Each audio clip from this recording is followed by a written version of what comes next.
नमस्कार दोस्तों, मैं हूं सचिन सूरी, दिल्ली से, इंडिया से। राइट नाउ पेरिस में हूं, लूव्र के सामने से आपके लिए वीडियो बना रहा हूं। मैं यहां पर आया हूं, बहुत सारे पेशेंट्स को देखता हूं। पहले अभी यूके में था और अब मैंने बहुत सारी आगे कंट्रीज़ में जाना है, 5-6 कंट्रीज़ में और जाना है।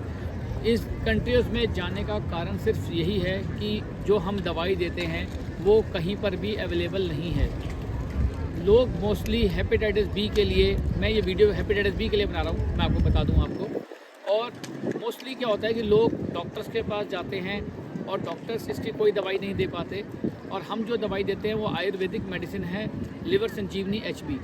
इसको खाने से हेपेटाइटिस बी नेगेटिव हो जाता है। दोस्तों, लोगों को कई बार पता ही नहीं चलता कि हेपेटाइटिस बी कब हुआ। उनको कोई ना कोई टेस्ट कराते हैं, उनको अचानक पता चलता है, या तो प्रेगनेंसी के वक्त लेडीज़ को पता चलता है, या लोग कई बार फॉरेन कंट्री जा रहे होते हैं तब उन्हें अचानक पता चलता है टेस्ट होने पर कि उनको हेपेटाइटिस बी पॉजिटिव है, या फिर कोई ना कोई अपना ऑपरेशन कराने जाता है तब उनका ब्लड टेस्ट होता है, तब उन्हें पता चलता है कि उनको हेपेटाइटिस बी है। तो ऐसे बहुत सारे कारण होते हैं। कई बार कोई आर्मी में जॉब करता है, उसके वहाँ पर रेगुलर टेस्ट होते हैं तो उनको मेडिकल कैटेगरी में डाल दिया जाता है। हमारे बहुत सारे आर्मी के पेशेंट्स भी हैं हमारे साथ जुड़े हुए। कई लोग बच्चे हैं जो जॉब के लिए जाना चाहते हैं फॉरेन कंट्री, और कहीं तो जो अपने इंडिया में जॉब के लिए जाना चाहते हैं जैसे पुलिस में या आर्मी में, तो वो उनको होता है तो प्रॉब्लम आती है। तो ऐसे अचानक पता चलता है टेस्ट कराने पर कि मुझे हेपेटाइटिस बी है। कईयों को तो सिम्टम्स भी नहीं आते, और जिन पेशेंट को सिम्टम्स आते हैं वो क्या होते हैं, जैसे कि आपका वज़न कम होना शुरू हो जाएगा, आपको भूख लगना कम हो जाएगी, आपकी बॉडी पीली होनी शुरू हो जाएगी, या आपको यूरिन येलो आएगा, आपका वेट कम हो जाएगा, आप सूखना शुरू हो जाएंगे। ऐसे बहुत सारे सिम्टम्स हैं दोस्तों, जिससे पता चलता है कि मेरे को हेपेटाइटिस बी है।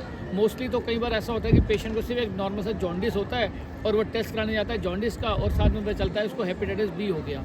मेरी आगे वाली वीडियोज़ में आपको जानने को बताऊँगा कि ये कैसे होता है और कहाँ से होता है। वो मेरी वीडियो जरूर देखना आप दोस्तों, क्योंकि उसके अंदर आपको पता चलेगा कि मैं आपको सारे कारण बताऊँगा ये कहाँ से हो जाता है। लोगों को मोस्टली सबसे बड़ा क्वेश्चन यही होता है, जिसका आंसर अगली वीडियो में मिलेगा कि मुझे हुआ कब, मुझे हुआ कैसे। और ये जानने के लिए आपको मेरी अगली वीडियो देखनी होगी, तो मैं आपको उसमें बताऊंगा। इसमें मैं सिम्टम्स के बारे में डिस्कस करूंगा कि इसके बहुत सारे सिम्टम्स होते हैं। मान लीजिए आपको भूख ही नहीं लग रही है, इंसान को पता नहीं चलता कि मुझे भूख नहीं लग रही, वो सोचता है नॉर्मल हूँ मैं, और अचानक कभी ना कभी कोई टेस्ट कराया तो पता चलता है मुझे हेपेटाइटिस बी है। किसी को यूरिन बहुत येलो आता है, पेशाब बहुत येलो आता है, तो उसको पता चलता है कि मेरे को हेपेटाइटिस बी है। तो ऐसे बहुत सारे होते हैं। कईयों को तो भूख ही नहीं लगती दोस्तों, बहुत ही कमज़ोर हो जाते हैं, पतले हो जाते हैं, वेट लूज़ होना शुरू हो जाता है इसके कारण। तो ये बहुत सारे सिम्टम्स हैं इस बीमारी के लिए। तो उसको अगर आपको ठीक करना चाहते हैं, और इन सिम्टम्स को भी, ये बीमारी जो हमारी दवाई है लिवर संजीवनी HB, ये सिम्टम्स को भी ख़त्म कर देगी आपके। सिम्टम्स बेसिकली भाई साहब सारी प्रॉब्लम्स हैं। मान लीजिए आपको यूरिन येलो आ रहा है, तो जब आप दवाई खाएंगे तो आपका यूरिन वाइट होना शुरू हो जाएगा, आपका जो लिवर है वो सही से काम करेगा। क्योंकि वायरस क्या करता है कि हमारे लिवर पे अटैक करता है दीमक की तरह। जैसे दीमक लकड़ी खा जाती है, वैसे ये वायरस हमारा लिवर खाता है।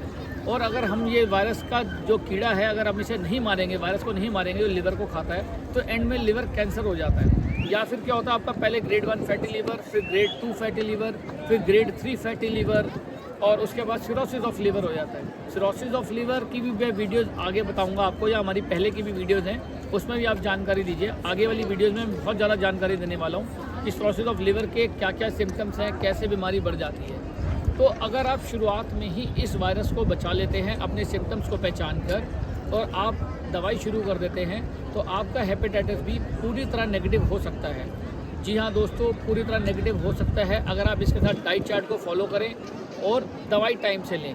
इसमें आप दिन में 2 कैप्सूल 2 बार भी ले सकते हैं, दिन में 2 कैप्सूल 3 बार भी ले सकते हैं, और इसके अलावा भी हमारे पास बहुत सारी इसकी मेडिसिन हैं जिससे कि ये पूरी तरह ख़त्म हो जाता है। ये एक प्रॉपर कोर्स की तरह चलता है। पेशेंस चाहिए, हिम्मत चाहिए, सब्र चाहिए इन चीज़ों को ख़त्म करने के लिए, इस प्रॉब्लम को। तो ये HIV से भी 100 टाइम्स ज़्यादा स्ट्रॉन्ग वायरस है ये। तो इसको ख़त्म करना इतना आसान नहीं होता, इसमें टाइम लगता है। आप दवाई खाओ तो ये आपकी प्रॉब्लम पूरी तरह ख़त्म हो जाएगी। कुछ महीने लगेंगे, लेकिन आप पूरी तरह ठीक हो जाएंगे। और हाँ दोस्तों, एक बार ठीक होने के बाद ये दोबारा नहीं होती, ये भी आप ध्यान रखिए। अगर आपकी एंटीबॉडीज़ बन जाती हैं तो उसके बाद ये बीमारी नहीं होती। हम आपकी इम्यूनिटी इतनी बढ़ा देंगे कि आपका वायरस पूरी तरह ख़त्म हो जाएगा। और जिनकी इम्यूनिटी देर से बढ़ती है, उनको टाइम ज़्यादा लग जाता है ठीक होने में। तो कोई फिक्र करने की बात नहीं है। आज ही दिए हुए फ़ोन नंबर्स पर, वेबसाइट पर आप कांटेक्ट करें और ये दवाई को मंगाएं और यह आपको अपने आप को ठीक करें। टेक केयर दोस्तों, बाय बाय।